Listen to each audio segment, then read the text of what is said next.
শুরুতেই আমরা দেখতে পাই একটা কয়েদি সবাইকে মানে সব পুলিশকে টাকা আর তাদের রাতের খাবার এবং জলে ঘুমের ওষুধ মিশিয়ে দিয়েছে এবং একজন পুলিশকে শুধুমাত্র টাকা দিয়েছে বেশি করে তাকে তার সেলের চাবিটা এনে দেওয়ার জন্য এবং সে চেষ্টা করছিল পালিয়ে যাওয়ার জন্য, কিন্তু লোকটা নতুন তাই সে জানতো না ওই জেলের পুরানো স্টোরি সম্পর্কে।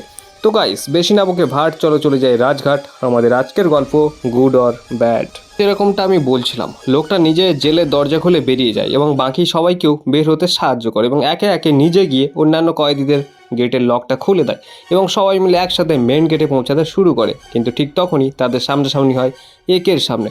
একে রেড ড্রাগন, এটা সম্পর্কে তো আমরা বলবোই। এই পুরো ঘটনাটা বলার পরেই আমি কিন্তু তার সে একে থেকে কি করে রেড ড্রাগন হয়েছিল সেটাও তোমাদেরকে জানাবো এবং সেগুলো মুভির মধ্যেও তোমরা দেখতে পাবে। খুবই অ্যাকশন মুভি এটা। তো যাই হোক, চলো চলে আসে স্টোরিতে। একে ছিল পুরো ওয়ার্ল্ডের রেড ড্রাগন নামে খ্যাত। তাকে জানে না এমন কোনো ডন নেই টোটাল বিশ্বে। একে যে রেড ড্রাগন থেকে একে কি করে হলো সেটা তো অবশ্যই বলবো এই ঘটনার পর। তো তারা যখন একের সামনাসামনি আসলো তখন তাদেরকে চূড়ান্ত মারলো একে এবং তাদেরকে আবার কিন্তু সেলে লক করে দিল। একে যে পুলিশের বন্ধু, তাকে সব পুলিশরা সম্মান করত, কিন্তু মজার কথা হলো এটাই যে একে নিজেও কিন্তু কয়েদি। তার 17 বছরের জন্য জেল হয়েছিল এবং পুলিশটা যখন রাতে ঘুমাতো একে কিন্তু তখন জেলে গার্ড দিত। অথচ একে 17 বছর বয়সের জন্য কিন্তু জেলেই ছিল। সে কিন্তু চাইলে পালিয়ে যেত, কিন্তু সে যেত না। এবং সবশেষে যখন একে তাদেরকে মেরে জেলে ঢুকিয়ে দিল, তাদেরকে একে বোঝালো যে তাদেরকে কেন জেল থেকে পালানো উচিত নয়। এরই মধ্যে একের ফোন আসলো, ভিডিও কল করেছে তার ছেলে, যে 17 বছর ধরে একে দেখেনি। একে তার বাড়িতে বলে রেখেছে যে সে বড় বিজনেসম্যান, পুরো ওয়ার্ল্ড জুড়ে সে বিজনেস করে, তাই সে এখন ভারতে রয়েছে। কিন্তু আসলে একে কিন্তু থাকতো জেলে এবং একের ছেলেরা আর তার বউরা থাকতো স্পেনে। তো একে এইভাবেই মিথ্যে গল্প দিয়ে তাদের সাথে প্রচারণা করতো এবং আসলে একে ফ্যামিলিকে খুব ভালোবাসতো, কিন্তু এই গল্পটাই একে ফ্যামিলিকে দিত। তো এরই মাঝে একের ছেলে যখন তাকে ভিডিও কল করেছিল এবং এই ভিডিও কল করার সঙ্গে সঙ্গে কিন্তু পুলিশ কমিশনার নিজেই কিন্তু একের জন্য একটা ফোনের ব্যবস্থা করে দিয়েছিল এবং তার ব্যাকগ্রাউন্ডে কিন্তু একটা গাড়িরও কভার লাগিয়ে দিয়েছিল, এটা আমরা দেখতে পাই সিনেমাতে। এবং একে কিন্তু তার ছেলেকে বলছে আমি খুব শীঘ্রই আসবো তোমার 18তম জন্মদিনে। একের ছেলে কিন্তু তাকে বললো তুমি যদি 18তম জন্মদিনে না আসো তাহলে কিন্তু তোমার সাথে কোনো কথা হবে না। ঠিক সেই মতো অবস্থায় একে কমিশনারকে বললো যে আমাকে বের করে দিতে হবে সময়ের আগেই। তো কমিশনারও সেরকমভাবে অ্যাপ্লাই প্রসেস করে তাকে বের করিয়ে দিল।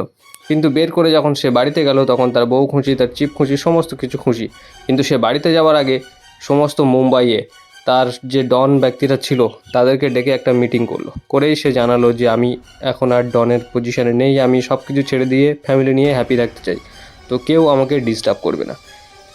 এই ঘটনা শোনার পরে সে সবাইকে মিটিংয়ে ডেকে সমস্ত কিছু বলে নাচ গান করে সেখান থেকে বেরিয়ে আসলো। কিন্তু তার কিছুক্ষণ পরেই তার কাছে একটা ফোন আসে, তার বউ তাকে জানায় যে আমাদের ছেলে কিডন্যাপ হয়ে গেছে। এবারে বলি তার ছেলে স্পেনে পড়াশুনো করে এবং তার ছেলের একটা গার্লফ্রেন্ড রয়েছে। সে তার বাবা আসার আগের দিনেই লং ড্রাইভে ঘুরতে গেছিলো তার গার্লফ্রেন্ডের সাথে এবং গার্লফ্রেন্ডের সাথে ঘুরতে যাওয়ার পরেই কিছু গুন্ডারা তাকে অ্যাটাক করার পর তার গার্লফ্রেন্ডকে শ্যুট করে, যেটা ছিল ফেক শ্যুট। সেটা পরেও আমরা দেখেছি সিনেমাতে, যেটা ফেক শ্যুট ছিল। তার গার্লফ্রেন্ডকে পরে কিন্তু বেঁচে যায়, তার গার্লফ্রেন্ড কিন্তু ভিলেনদের সাথে হাত মিলিয়েছিল তাদেরকে মারার জন্য। তো সেই মতো অবস্থায় ছেলেকে অজ্ঞান করিয়ে দেয় এবং লাস্ট পর্যন্ত ছেলেকে আমরা দেখতে পাই পুলিশের জেলে, যেখানে স্পেনের পুলিশরা তাকে ধরে নিয়ে গেছিলো ড্রাগ কেসে এবং মার্ডার কেসে। তো ছেলের জেল হয়েছিল 5 বছরের জন্য এবং যথেষ্ট প্রমাণের অভাবে তাকে ছাড়াতে পারছিল না। তারপরে একে স্পেনে আসলো, সেখান থেকে এসে বিভিন্ন রকম গুন্ডাদের সাহায্য নিল, কাদেরকে ধোলাই করলো যারা এই কেসের সঙ্গে যুক্ত ছিল। সবশেষে জিমি বলে একজনের খোঁজ পেলো যারা কিনা জড়ুয়া ছিল, যাদের একজনকেই টোটাল বিশ্ব জানতো আর একজনকে কেউ জানতো না। তারা থাকতো অল টাইম ক্রুজে এবং অল টাইম মেয়ে নিয়ে মস্তি করতো তারা। একটা জিনিস আমি তোমাদেরকে বলতে ভুলে গেছি, সেটা হচ্ছে একে যখন রেড ড্রাগন ছিল সেই রেড ড্রাগন থেকে ও একে কীভাবে হলো। একে সর্বপ্রথম এসেছিল মাদুরাই থেকে বোম্বাইয়ে আসার পরে সে কিন্তু জেলে ঢুকে গেছিলো, কারণ কোথায় রাস্তায় মস্তানি করেছিল বাজারে, তাই জন্য। তারপরে সেখান থেকে তাকে একজন ডন বার করে এনে আর একজন ডনের কাছে নিয়ে যায়, তাদের হেড ডনের কাছে নিয়ে যাওয়ার পর যখন একটা কোরিয়ার ডন আসে আমাদের মুম্বাইতে বিজনেস ডিল করার জন্য, তো সেখানে তাকে কিন্তু অ্যাটাক করে কিছু গুন্ডারা। তো সেই কোরিয়ার ডনকে কিন্তু তিনি সরকারি বাঁচে করে নিয়ে বাঁচিয়েছিলেন, যার ফলে কোরিয়ার ডন তাকে ফ্যান হয়েছে এবং কোরিয়ার ডন তাকে মিটিংয়ে ডাকে এবং যে ডন তাকে কাজ দিয়েছিল প্রথমে বা কাজ দিতে চাইছিল না, সেই ডন তাকে বলে যে আমাকে উপেক্ষা করে চলে যাচ্ছ। তখন বলে ডনদের কাজের দরকার হয় না, एक एक खुद एक हथियार है इसलिए उधर चला गया। এরকম বলে ও কিন্তু ওখানে চলে গেছিলো কোরিয়ায়। তারপরে কোরিয়াতে গিয়ে বেশ কিছু জায়গা ফাইট হলো, বেশ মালয়েশিয়া সমস্ত জায়গায় কিন্তু একের দখলে। সেখানে সবার প্রথমে একের নাম দিয়েছিল ড্রাগন। তারপরে একে আরও সমস্ত বিশ্বের জায়গায় গিয়ে ফাইট করতে থাকে এবং সমস্ত দণ্ডের পরাজিত করতে থাকে। তারপরে সবাই মিলে তার নাম দেয় একে ড্রাগন। একে ড্রাগন থেকে হয়ে যায় রেড ড্রাগন।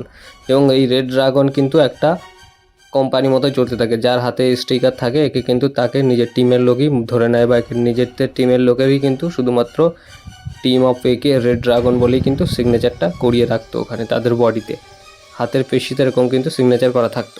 তো যাই হোক, তার ছেলেকে পুলিশরা ধরে নিয়ে গেল এবং জেল হলো। এরপরে তার বউ তার উপরে খুব অসন্তোষ প্রকাশ করতে লাগলো। এবারে আরেকটা জিনিস বলি তোমাদেরকে, যেটা হচ্ছে একে যখন বাচ্চা হয়েছিল তখন কিন্তু একের 17 বছরের জন্য চলে গেছিলো তাকে ছেড়ে, কারণ তার বউ বলেছিল যে ওর মুখ দেখতে হলে তাকে পুরোপুরি এই ডনবাজি ছাড়তে হবে, সেই জন্য চলে গেছিলো। এখন একের মূল টার্গেট ছিল জিমিকে ধরে এবং তাদের যে মেন ডন ছিল তাকে ধরার এবং কী কারণে তার ছেলেকে ফাঁসালো সেটা জানার জন্য।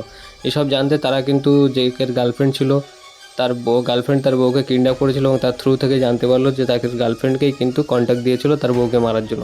তো সেখান থেকে তার গার্লফ্রেন্ড একে চেনে বলে ছেড়ে দিয়েছিল, তাকে আর মারিনি।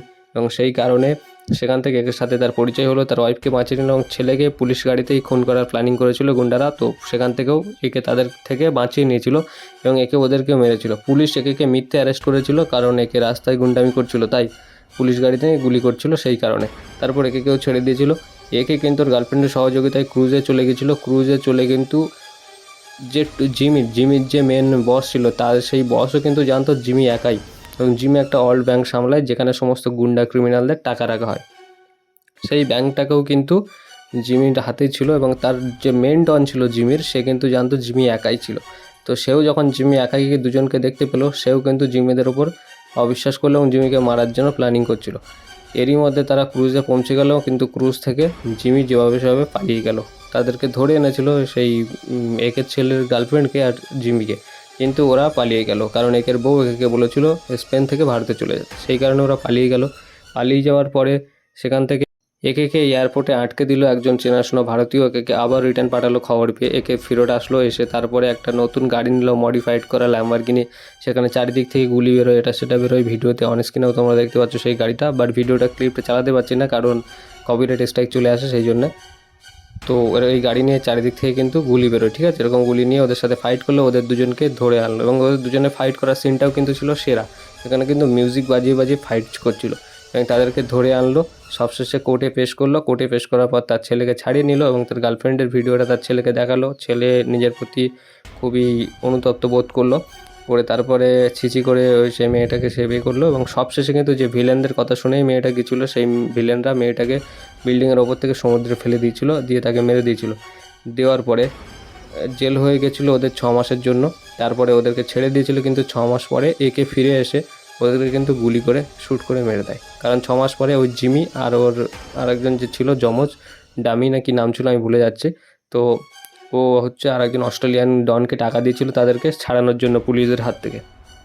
তো একে এই খবর পেয়ে সেখানে চলে আসে এবং ওদেরকে মেন মোড়েই কিন্তু গুলি করে উড়িয়ে দেয়। তো এই ছিল ঘটনা।